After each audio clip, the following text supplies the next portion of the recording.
keynote presentation tonight is the market update. I know we're rounding up a couple people in the hallway to bring some of those folks in who are here for the market update. So we're going to go ahead and get started while we wait. Want to just give you an update or an outlook of and some starting point in terms of what our sales have been and what our sales look like. The red line is 2016, so you can see where we were in 2012. We started to turn around in this market in roughly summer of 2011. So there was a big jump from the end of 2011 through 2012, and then a big jump from 2012 to 2013. 2013 to 2014, 2014 to 2015, they were up, but they were not big jumps. 2016 so far is up, but it's been a little bit up and down. We've had some months where we've come up ahead, and we've had some months like this past month where we've come up actually behind. So July was the second time actually in 2016 that we had a reduction in the number of overall sales that we had year over year. In July we sold about 2,900 units, single family home units, which was actually 5% fewer homes than what we sold this exact same time last year. Breaking that, so that's for the Austin and Round Rock kind of metroplex area, if you will. If you look at Travis County individually, Travis County represented just over 1,400 sales. Travis County sales were down about 1% year over year. And then Williamson County represented just over 1,000 sales. Williamson County sales were down 6.5% year over year. Some of the other outlying areas were the ones that represented some of the larger shift. Right now, or for this past month, the median price in Austin was $285,000, which seems really high, doesn't it? And the old Austinites in the room are like, you kind of think this number should be like 150 to 200, right? So the fact that it's 285 is quite amazing and a little scary and a little impressive, and it makes me kind of worry about our future. But that median price showed an increase of 6% year over year, and the average price is over $355,000, which is also pretty amazing, and that showed an increase of 4% year over year. If you look at the city of Austin, that number is well into the 400s in terms of the average price. So this is just kind of the roll up for this full area in here. Year-to-date stats, year-to-date through July, we've sold over 17,400 homes, which is 4% more than what we sold this time last year. So even though we had a dip in July, year-to-date in total, we are still up. Travis County up 3.7%, Williamson County up 5%. Median price for year-to-date numbers, $282,500, 6.6% more than where we were last year. An average price just over $350,000, which is 5% more than where we were this time last year. Right now, houses are on the market only 40 days before they go under contract. Now, that doesn't mean that they are closed in 40 days. That just means that they are under contract in 40 days. After that, it usually takes another 30 to 45 days to actually close on that transaction. Right now in the Austin area, 2.8 months supply of inventory. Last year we were closer to 2.5 months supply of inventory, so we are starting to see the inventory grow. We've been as low as about 2.2 months of inventory, so we are starting to add, and we're seeing that happen in Houston and in San Antonio as well. Dallas is also adding slightly, but we're seeing this kind of across all of the major markets throughout Texas. What's happening is we're having, more compression around the number of sales, but we're also having more homes being put on the market than we had in prior months. And just to kind of make this relative to you, our market equilibrium, our historical average for months of inventory has always been about 6 to 6.5 months of inventory. So, and what that means is if we stopped listing houses today, historically, it would take us about a half year before we were completely out of homes for sale based on the current buyer demand that we've had over the last 12 months. Where we are at right now in this market is if we stopped listing houses today, in exactly 2.8 months, we would be completely out of inventory. So we're running at about half of the months of inventory that we normally run at, which is one of the reasons why we've seen such a big increase in terms of the average price as well as the median price. There are lots of different factors that are contributing that, and we'll talk about this throughout the presentation. But Aaron Farmer, who's with the Austin Board of Realtors, has noted that inventory has fallen below 3 months of inventory for the past 3 years. So this inventory problem, lack of inventory that we've been seeing, has been something that we've been seeing for quite a while now, and we've kind of gotten used to that as the new normal. For realtors, what that means is the day sometimes a house goes on the market, it's has multiple offers, usually above list price, sometimes even sight unseen, right? Because buyers missed out on other deal because they or another property because they couldn't get there fast enough and somebody else put it under contract. So that's pretty typical of what's going on in this market, and a lot of houses are selling significantly above list price in this market as well. And I'll show you those stats in a minute too. I know this is a bit of an eye chart, but I wanted to kind of break down months of inventory. Months of inventory is something that I spend a lot of time talking about and educating about because I want to make sure you guys really understand it and understand what that means. For the most part, when we talk about how long is it going to take me to sell, how long am I going to be holding the property before the property actually sells, we are typically talking about days on market, okay? Days on market is what most realtors will tell you when you ask them how long am I going to hold the property. Days on market is a great metric to use, again, just to get you through getting under contract. You have to add another 30 to 45 days to actually get to closing on that as well.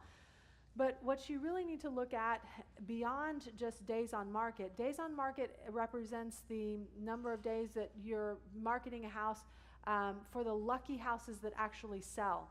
Months of inventory represent not just the houses that sell, but the houses that are ultimately withdrawn or expired from the MLS. So months of inventory really represents your total liability as a real estate investor when it comes to hold time. It's one of the reasons why it's kind of important. Now, some people will say, well, gosh, 2.8 months of inventory, average days on market, 40 days, not a big deal here, right? Yeah, I'm going to be paying an extra month or two in holding costs beyond my original calculation. That is true because we are in an incredibly strong market right now, but this market will not always be strong. As I said before, historically months of inventory have been 6 to 6.5 months, and historically days on market have not been 40 days. Historically days on market have been closer to 90 to 100 days. But to go beyond that, you also need to understand the breakout of months of inventory when it comes to certain price points. You can see as you look at this graph, some of the lower price points in here, the houses that are under $200,000 have about a month's worth of inventory.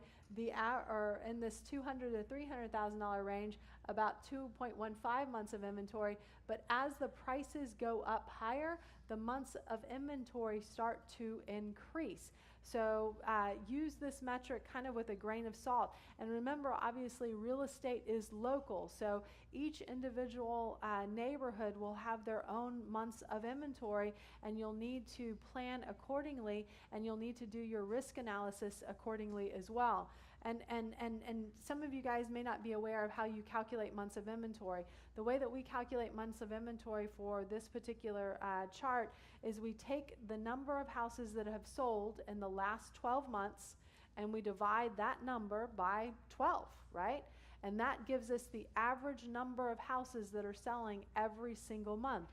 Then we look at the total number of active and pending listings that are out there, right? The houses that are on the market but have not yet sold, and we divide that number by the number we created in that previous equation, the number of houses that are selling each month to get the months of inventory. There will be some neighborhoods that will have less than a month of inventory in Austin, but there will also be other neighborhoods that have 6 to 12 months of inventory in Austin. Real estate is very local, and your analysis and due diligence has to be very specific around what area of town and what specific neighborhood you're buying in. But I just wanted to show this to you.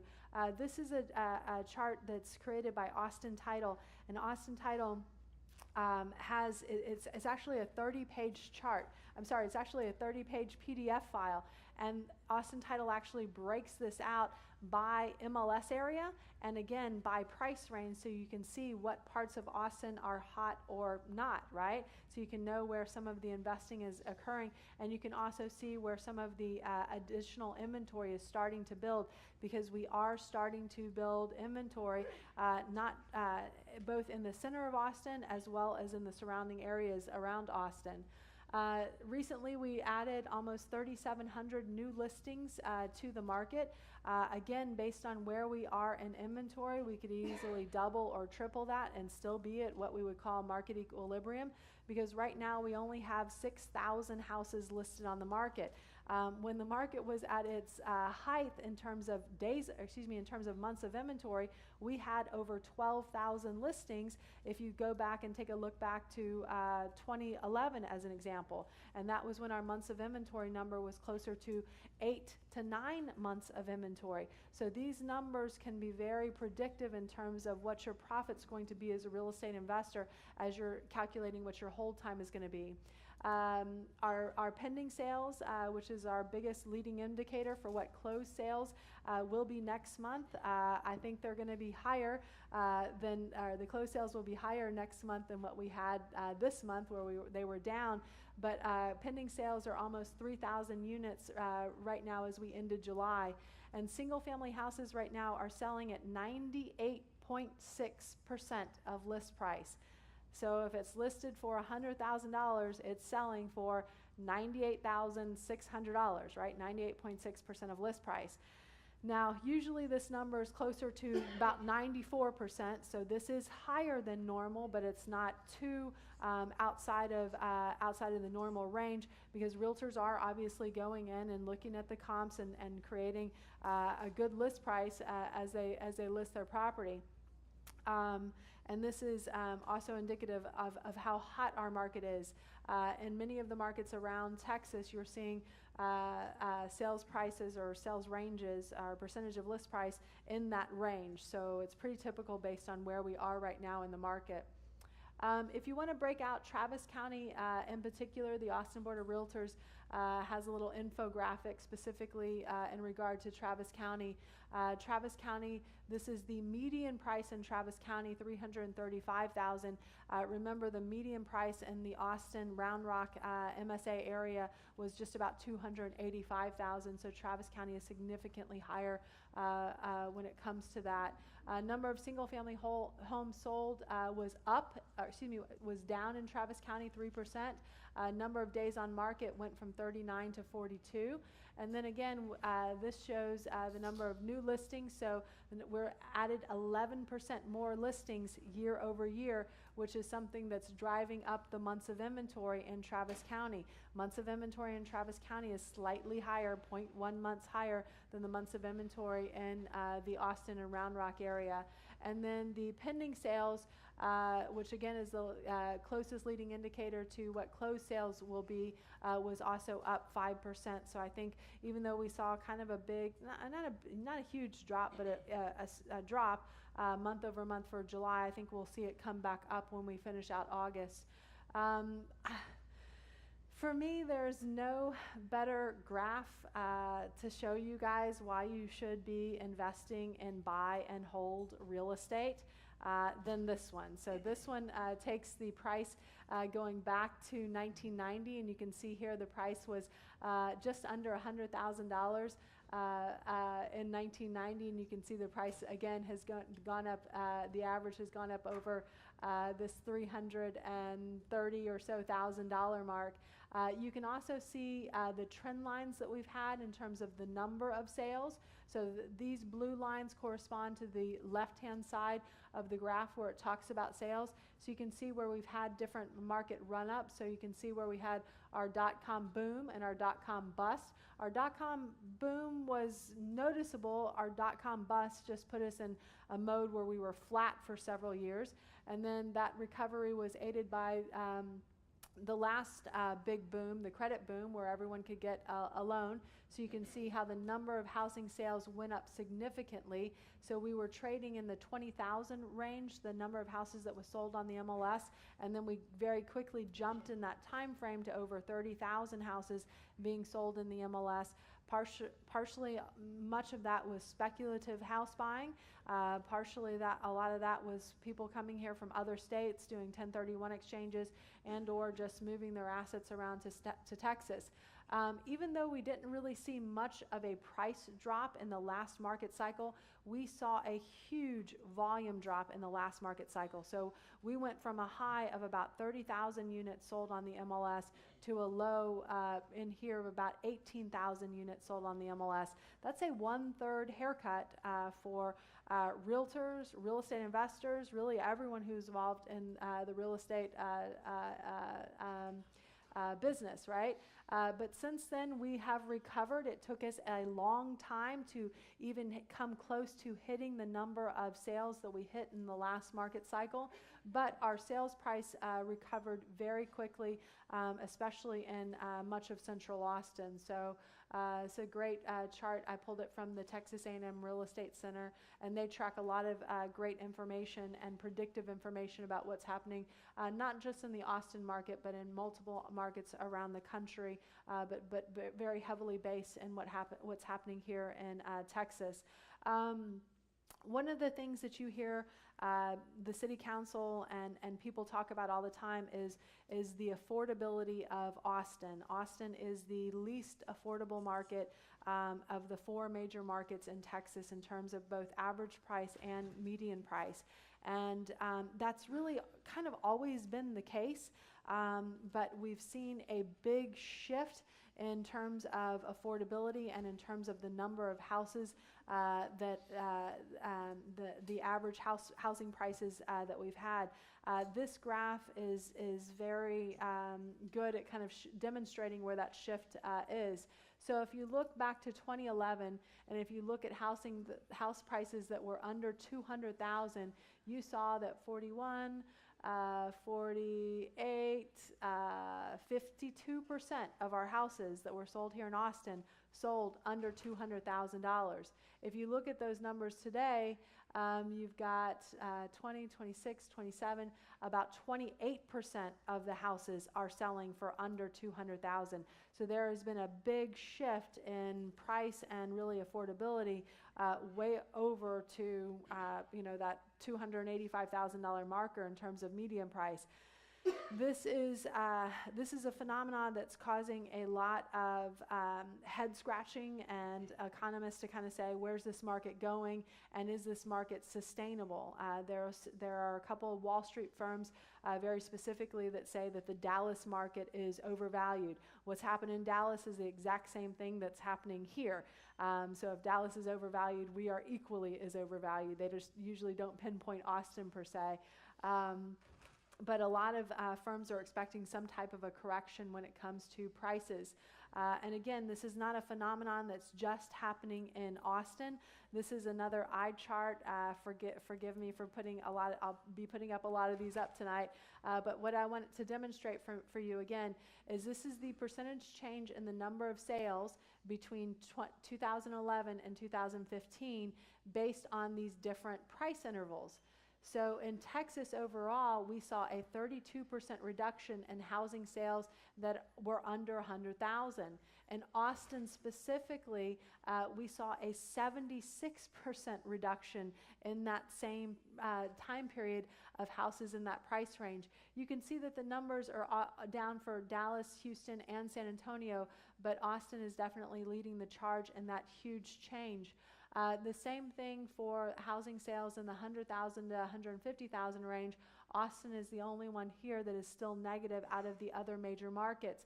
And you can see where the prices are moving towards, right? So you see instead of negatives, you see 113%, 114%, 136%. So you can see that a lot of the purchases are moving over to these more expensive properties. There are a lot of different drivers for this. Some of the drivers include us not having inventory, the fact that we've been under 3 months of inventory for the last 3 years. That's certainly something that has been driving these prices up. It's law of economics, right? It's supply and demand. As supply goes down, demand goes up. Prices also in turn go up. One of the things, some of the other things that are continue to feed this is we have an incredible amount of in-migration here into Austin. How many of you guys, by raise of hands, have lived in the Austin area for less than 5 years? Less than 5 years, it's okay. You don't, it's okay. Okay, actually, that's actually fewer people than I thought. I thought it would be somewhere closer to, how many of you guys have lived here for less than 10 years? Let's try that. Okay, so that's probably at least 30% of the room in here. So we have a lot of in-migration that is driving that demand. We are also creating an incredible amount of jobs here in the Austin area. Last year we created about 30,000 jobs, and we have, I think the number is about 170 people moving here on average every single day. We also have incredibly low interest rates, right? So, and we've got really strong consumer confidence, and all of these different things are pushing us towards buying properties. The other issue that we're seeing that's also kind of helping us evaluate, or helping one evaluate the lease versus buy, is our average rent price in the Austin area is over $1,800 a month. So most people look at $1,800 a month for a lease payment and they say, well, gosh, that kind of sounds like a mortgage payment. Yes. So, gosh, I can keep paying someone $1,800 a month to lease it, or I can pay someone $1,800 or maybe even $2,000 or $2,200 to actually buy it. So as they go through that equation in their minds, many people do end up actually moving into the purchasing area as well. And a lot of the jobs that we're creating are very strong, good paying jobs. We've got a lot of engineering jobs here, so a lot of high tech jobs.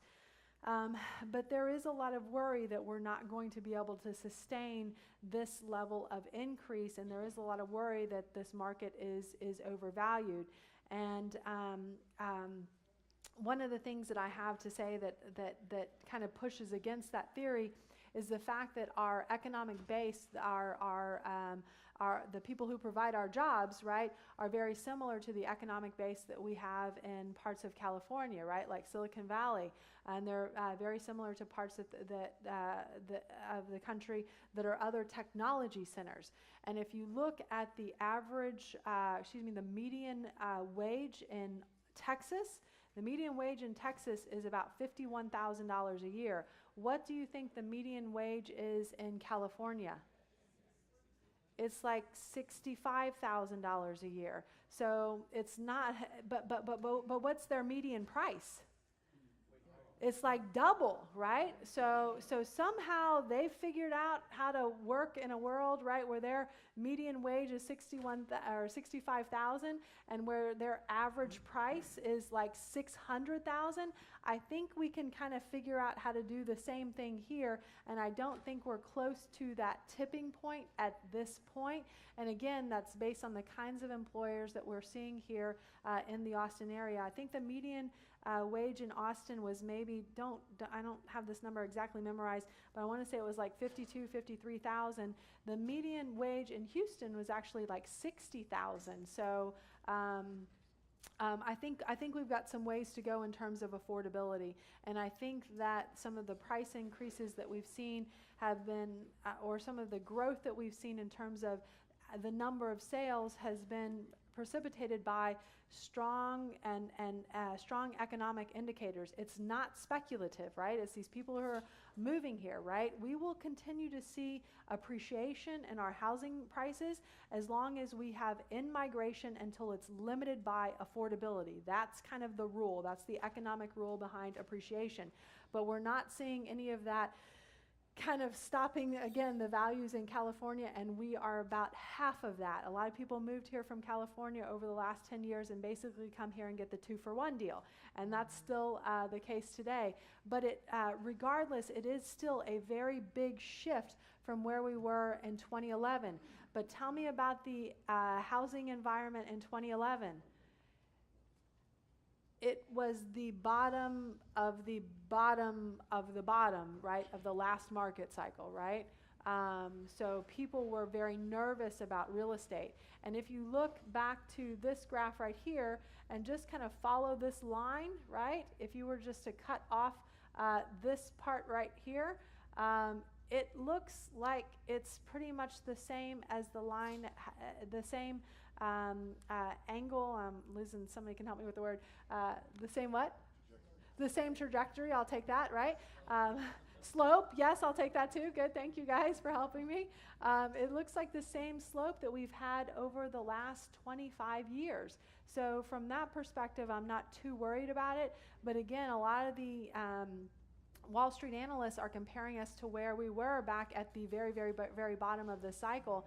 And we did have a lot of speculation going on in the last market cycle, but most of that was reflected in not our average price, because there's not a huge jump right here in average price, but there was a huge jump in terms of the number of sales. The reason why we did not have a huge jump in price last time in the last market cycle was why? We had built up so much inventory here from the last boom, which was the dot-com boom, that even though we had all of this increase in sales, the supply was still there to fulfill all of those sales without seeing huge jumps in price. So that's kind of the difference. And as we add inventory, which we'll talk about that in a little while, we'll kind of see where that's going to lead us over the next couple of years. Again, talking more about affordability, this graph shows the 5 major markets in Austin. In Texas. It separates out Dallas from Fort Worth, and then the dotted line actually shows the greater United States. And the closer to the top you are, the more affordable the area is. And you could tell for a long time, right, 2005, 06, 07, 08, and most of 09, every single major area in Texas was more affordable than the greater United States. It kind of gets all tangled up in here, right? In the 2008, 2009, you can see that the green line here is Fort Worth. The median price, the average price in Fort Worth right now is like $250,000 versus, again, $350,000 for the greater Austin area. So that one's kind of a saving grace. Historically, San Antonio has also been at that price point, and you can see San Antonio here being very close to Fort Worth. But the red line is Dallas and the blue line is Austin, and you can see over the last couple of years they've all fallen below the greater United States line in terms of affordability. That black line, that's Houston. It's started to pop up lately, meaning increase lately, partially because in 2014 oil was trading at over $100 a barrel. Today oil is trading at about $45 a barrel, and that's having a big economic impact in the Houston area for housing. If you look at the number of houses that we're building or the number of houses that we're permitting fewer houses today than we did in the last economic upturn and downturn.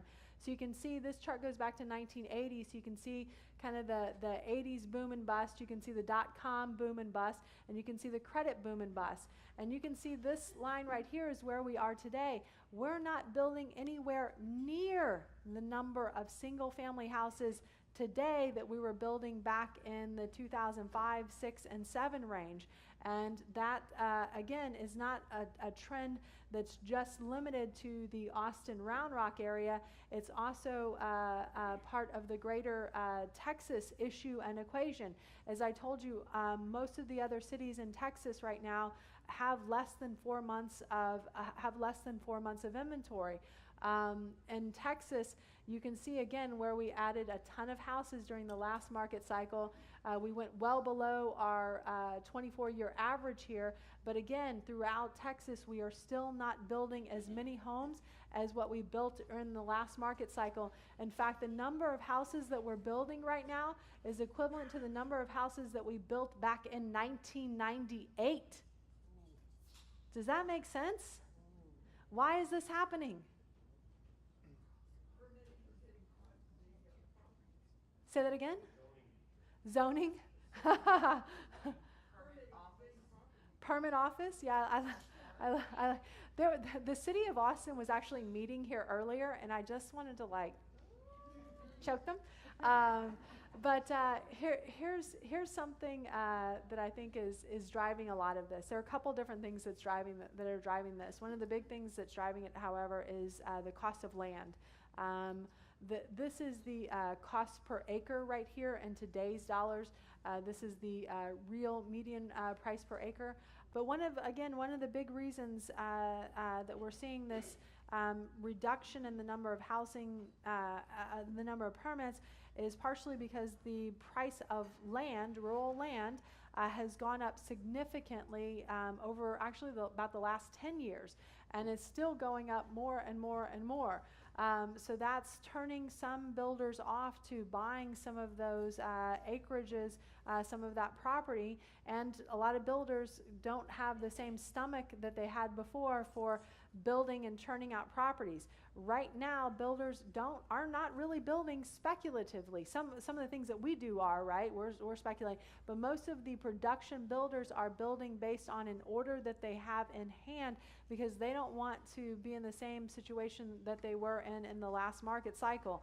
Now, I could understand that in basically every other state except for Texas, but because building is not just Texas-wide, is not funded just by Texas money, is not just funded by national money, it's funded by, as we found out during the last downturn, it's global money, right? So the appetite to start things that are speculative is not as high as it was, at least for single-family houses, okay? At least for single-family houses. So this is the graph for Texas.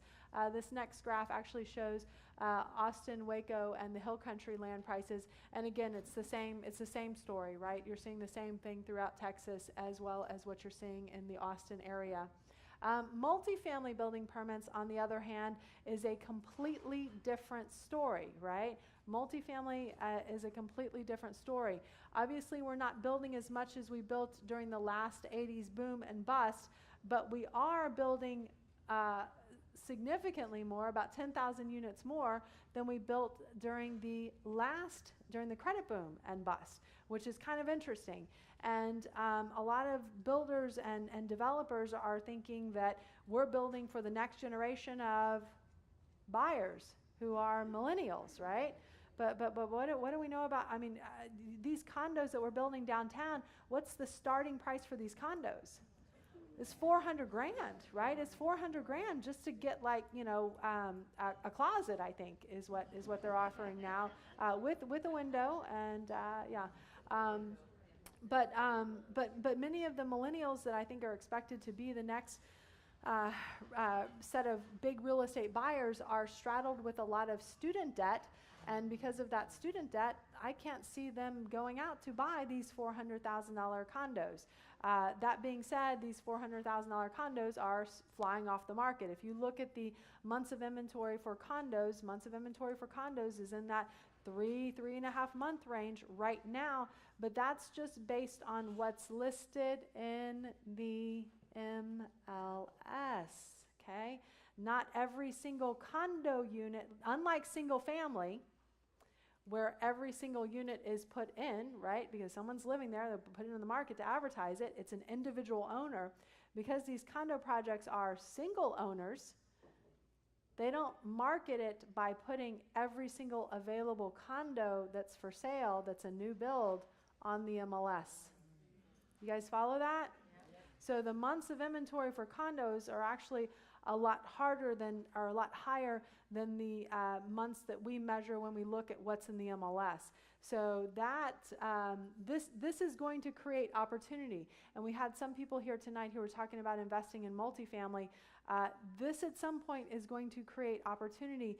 The opportunity is not yet there right at this moment, but it probably will be in the next year or two, again, based on the amount of production that we're putting into multifamily right now.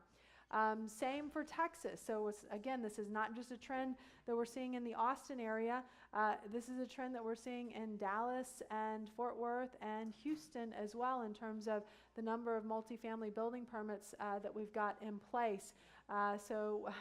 We're building this graph only goes back to 1990. If it went back to 1980, you would see that we're still building less than what we built in 1980, but we really overbuilt in 1980. And I think in many cases, just the data was not available as available and as accessible as it is today.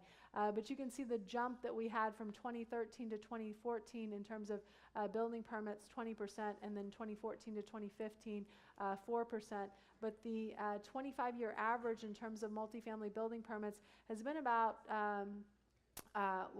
it says about 40,000 units here, and we're building significantly more than that today. So that's why I'm thinking at some point in the next couple of years, something big's going to happen with condos. And the way that we look at condos personally and historically is condos are typically the first market segment, the first asset class to go down when the housing market goes down, and they are the last market segment of the real estate market to go up when the market goes up. So they are kind of they're a leading indicator for when the market's about to crash, and they're a lagging indicator for when the market is going up. So something to think about. People come up to me because condos are so hot and sexy and fun and all that stuff downtown, right? And people are like, but you can tell they're asking me because like I really want to buy one. Buy it, but only if you plan on holding it for at least 7 to 10 years, because I want you to be able to get through a market cycle to be able to recover any loss in value that you might see over the next couple of years. Typical market cycles, 3 to 5 years up, 3 to 5 years up, 1 to 3 years down, 3 to 5 years up, 1 to 3 years down, 3 to 5 years up, 1 to 3 years down. I told you guys that this market turned around in summer of 2011. What does that tell you guys? We're in year 5. We're in year 5. Now this market has legs to go beyond the typical market cycle, but we are seeing some areas where there's some softening. And guys, it's funny, like we have more people in the Real Estate Investor Association when the market goes up than we do when the market goes down. It should actually be the exact opposite of that. The smart money buys when the market's down. But guys, listen, I've made it in up markets, down markets, sideways markets, up markets again. You just have to be diversified in your strategies, and you also have to understand where the market is and where the market is going, because the market is giving us a couple of signals. We're seeing months of inventory go up. We're still significantly below our historical average, but it only takes 6 months for that to change very, very quickly as the buying habits start to change. And remember, when we talk about months of inventory, when we talk about the roll-up, we're using the past 12 months of purchasing data. And as the market changes, you really need to use the last 3 to 6 months of purchasing data to get a better feel on what those months of inventory are. And obviously, you will adjust that as you look at your individual purchases to develop properties as well. But again, just kind of going back here, right now, again, where we are for months of inventory, single family, still well below 3, right? And where we are for condos in that 3 to 3.5 based on the information that's published. And I kind of said one side of the condo equation, but I didn't say the other. I said a lot of the condos are not listed on the MLS. Well, also a lot of the condo sales are not listed on the MLS. So we're kind of seeing both sides of that, and I can't kind of laser, pick because it's not, it's not as trackable as the stuff that is actually on the MLS. Employment data, this graph just obviously speaks for itself, up, onward and upward for Austin Round Rock. Population data, same thing, onward and upward for Austin and Round Rock. But this is actually the one thing that kind of gets me a little nervous. This is the business cycle index, and I wish I had a graph that could take it back beyond 2007 so you could see multiple cycles. But again, you can see where we were at the end of 2006 going into 2007. And then you can see where this long-term growth average here is at 6%. You can see during the last recession where we went well below that 6% level in terms of growth. And you can see where we popped out of it back in 2010, 2011. But you can see over about the last year, it's been on a downward trend in terms of growth. Still positive, right? Still positive. And, that's, one of the issues that we have is we all have to make sure that we have that perspective, right? Because, if someone just looks at this graph and says, oh, crap. Well, guys, as my pastor would say, the good news that I have to share with you today is, gosh, that number is still positive. Job growth is still positive. It's just not as positive as it had been in the prior years when we knocked it out of the park. So don't look at this and say, oh my God, the sky's falling, because the sky's not falling. It's just not growing at the same rate that it has been historically. And we're seeing it throughout the greater state of Texas. This again, graph goes back to 2007. You can see some of the individual markets here. Austin is the blue line, flying high, basically above everyone else. Houston is the black line. Again, you can see where oil and gas price per barrel was trading above $100 a barrel in 2014, and then went below $50 a barrel, and is right now, I think, at about $45 a barrel. So that's something that's driving that. Now, we could be having some spillover effects here in Austin from the oil and gas crisis. We are not so much directly impacted. I think there are only 2 companies in the Austin area that are involved heavily in oil and gas, but there are other spillover effects. Where let's say I have a child in Houston and they just got enrolled into, or they just got accepted into the University of Texas at Austin. I was going to buy them a condo, right? I was going to buy them a condo, and now I'm just going to put them in the dorm, right? So there is some of, and it's hard to, again, kind of specifically quantify that, but there is a lot of money here from Houston, right, and from Dallas and some of the other cities, and as that money starts to go away, this is, it will have an impact on us as well. Gary Keller, I think many of you guys are familiar with him. He is the founder of Keller Williams Realty, the largest real estate company in the world. And he recently gave a presentation to his Keller Williams agents. And I think he's trying to sell his new book, which is called what? The One Thing? How about Shift? Shift. So what do you think? What do you think the topic of his presentation was? Shift.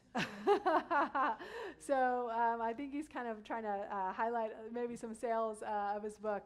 But he pointed to 5 indicators that a downturn is coming. And again, so this is not, even though Keller Williams founded in Austin, this is from a national perspective, okay, not Austin and not Texas. So I want to just kind of pull back and tell you that. But what we're seeing nationally, days on market are increasing. Number one, the supply of move-up and higher-end housing is now growing, right? Months of inventory, one of the key things that you track, one of the key components. Home prices in some markets are going down, not here, not anywhere in Texas, not in any of the markets in Texas, although we're not seeing the huge year-over-year growth in the 5 to 10% range that we were seeing back when we were comparing 2013, 2014, and 2015. We still have growth, right, except it's 3 to 5%. So one of the things that the Texas A&M Real Estate Center put as a quote in one of their presentations was a quote from Yogi Bear, and he says, "The future just ain't what it used to be." And I think we're kind of feeling a little bit of that as we look at some of these numbers here. So in some markets, and we did see a drop here in July, but I think we're going to pop it right back up in August. I'm pretty confident of that based on the number of pending sales. And then number 4, unit sales are slowing down and construction is flat. And he says there's only been 4 times in U.S. history that home sales have been higher. It's a sign of a shift, right? And then his final thing is median home price is higher than it has ever been in the history of recorded time. Well, yeah, I mean, yeah, and I mean, I don't, what? This is a point to this, guys? I may be missing something, but yes, I mean, but and then the last thing is we're on the verge of, the last time that it was higher than in recorded history, we were on the verge of a recession. I'll just tell you guys, in Austin in 1970 the average price was $45,000. Today it's $350,000. Now it was not a straight line like this, right? Or like this. It was a wiggly line like this, but I mean the prices continue to go up as inflation goes up, as population grows, et cetera, and we will continue that. So one of the things he ended on was it wouldn't take much right now to push us into a buyer's market. The source date on this is Inman, INMAN.com. They actually showed his slides, some of his slides on there if you guys want to go out and reference that too. The Austin Board of Realtors, also known as the cheerleading squad for the Austin real estate market. Go Austin, right? So everything's very positive team, yay! So here, what the president, Aaron Farmer, says is we saw the slowdown. So we've grown very used to seeing year-over-year increases every single month. But it's important to remember, right, to have that perspective that 2015 was our strongest summer selling season in the region's history. The value of Central Texas real estate has continued to increase, which is good news for homeowners, but those rising prices could start to have a cooling effect on sales volume in the market amidst the growing affordability challenges. And then he goes on to say something very, I think he kind of gives a little punch to the city of Austin, right? So he says, the city of Austin's high development cost, and some of the building that we do, they're making us increase drain lines. They're making us increase the size of incoming lines. Everything has to be permitted, and that's one of the things that's kind of pushing our expense up as we're forecasting what the repair price is going to be of that property. And as a result, it's pushing up the prices of a lot of the houses in the city of Austin, just kind of keeping up with all of their code requirements. They're good stuff, but I mean, let the market at some point regulate that on its own. Anyway, step stool, soapbox, gone. All right, so basically they said because of the high development costs, it's virtually impossible for homes under $250,000 to be built within the city limits of Austin. In return, this pent-up demand is driving home prices in the surrounding areas where lower price housing stock can be built. The result is a catch-22 of housing development where the homes that can be developed are largely in price classes where both prices and inventory are higher, while the much-needed housing stock under $250,000 goes unreplenished, at least for the city of Austin. So we're causing a problem here. And I've just got a couple more slides, guys. This is from the Texas A&M Real Estate Center, a group of just incredible PhD economists who spend a lot of time studying and reporting on the market. They said the market's doing very well. We have these housing shortages, and the issue is, as mentioned by the Austin Board of Realtors, homes under $300,000 have less than 2 months of inventory in the Austin and Round Rock area, which means that housing in these price ranges is essentially non-existent. And he talks about the donut effect of home sales activity as home buyers move outside of the Austin city limits in search of something that is affordable, right? Average price in Austin, $400,000. median price for this whole area, right, 285. But to get to the median, you have to be kind of in what they refer to as the donut, right, the suburbs, and that's just going to continue to be the case for a long time. So the rest of the 2016 issues, we have a strong dollar in the United States right now. That is reducing the number of exports that we have, so that's kind of pushing, and we saw that as part of our as our business cycle, right? Some of this is related to the strong dollar when all of a sudden our goods and services look much more expensive to other countries that have weaker currencies. The election is coming. Have no idea what is going to happen there. It's either more of the same or something that I don't even know what it. I mean, other than he does real estate, so maybe it could help us. I don't know. So growth is slowing. So, again, using the Yogi Bear quote, right? There's still growth, right? The good news that I have to share with you is that it's positive. It's just not at the same speed that it had been in prior in prior years, and that's just part of a normal market cycle. We will have up years for several years in a row, then we'll have down years for several years in a row. Houston's weak energy sector will have some spillover effects here. Houston had been creating over 100,000 jobs a year in 2014. In 2015, they created less than 30,000. In 2016, they're projected to produce only 20,000. This is the net jobs. The good news is it's positive, right?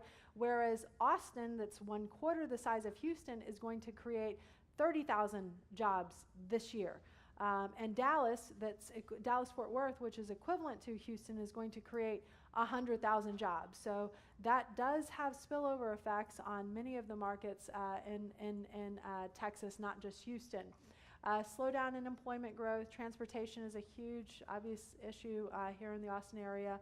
Affordability, and I don't see it getting any better, right, unless they start adding more single-family housing in a price range that is more affordable.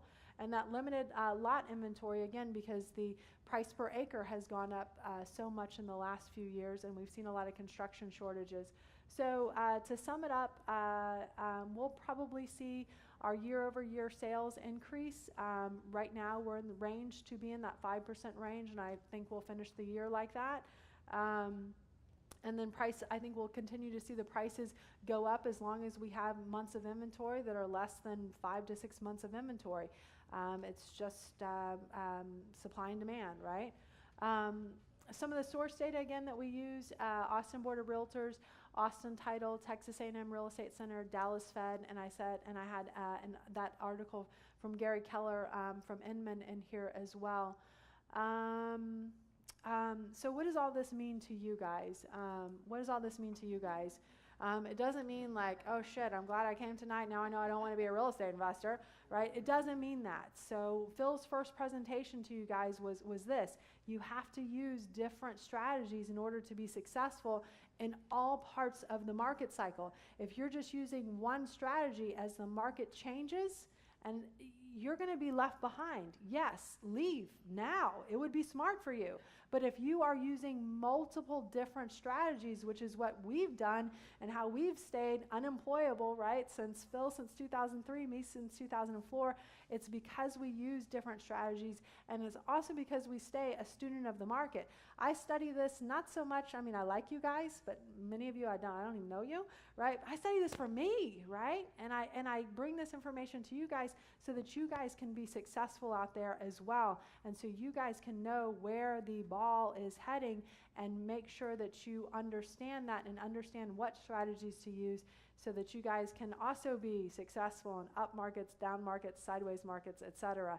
And as this graphic shows, adapt, mutate, migrate, or die. You have to understand the market's always changing. You have to adapt to those changes. Any questions as we wrap it up tonight?